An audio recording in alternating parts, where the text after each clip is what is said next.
Friends, எங்கள் வீட்டில் rose செடி வச்சு வளர்க்குறதுக்கு ரொம்ப கஷ்டப்பட்டேன். இன்றைக்கி 3 பூ பூத்துருச்சு. பாருங்கள் எவ்வளோ அழகாக இருக்குன்னு. சூப்பராக இருக்குது. 1 2 இன்றைக்கி தான் மலருது லைட்டாக. வளர்க்குறதுக்கு ரொம்ப கஷ்டமாக இருக்குது ரோஸ் செடியை. டெய்லி நல்ல தண்ணி, அரிசி கலந்த தண்ணி, இந்த இதை வச்சுக்கிறது அவ்வளோ அழகாக இருக்குது. ரொம்ப கஷ்டப்பட்டு வளர்த்துருக்கு. அரளிப்பூவை வளர்த்துட்டேன். அரளிப்பூ வேகமாக வளர்ந்துருச்சு.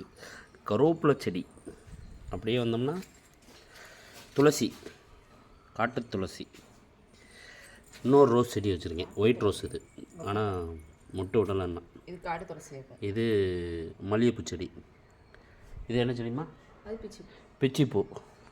அது இன்னும் மாடு மாதிரி வளர்ந்துருக்கு நல்லா. இவ்வளோ செடி வச்சு டெய்லி தண்ணி ஊற்றி அதில் அந்த ரோஸ் செடி தான் பெஸ்ட்டு. சூப்பராக இருக்குது.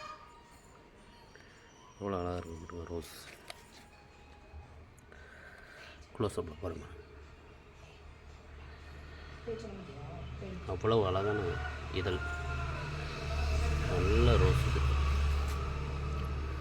சூப்பராக இருக்குது.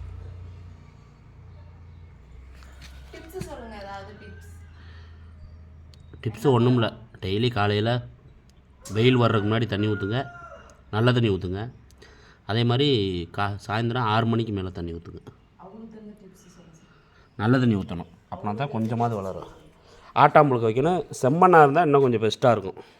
நம்ம மண் சும்மா கரிசல் மண்ணால் வர்றது கொஞ்சம் லேட் ஆகும்.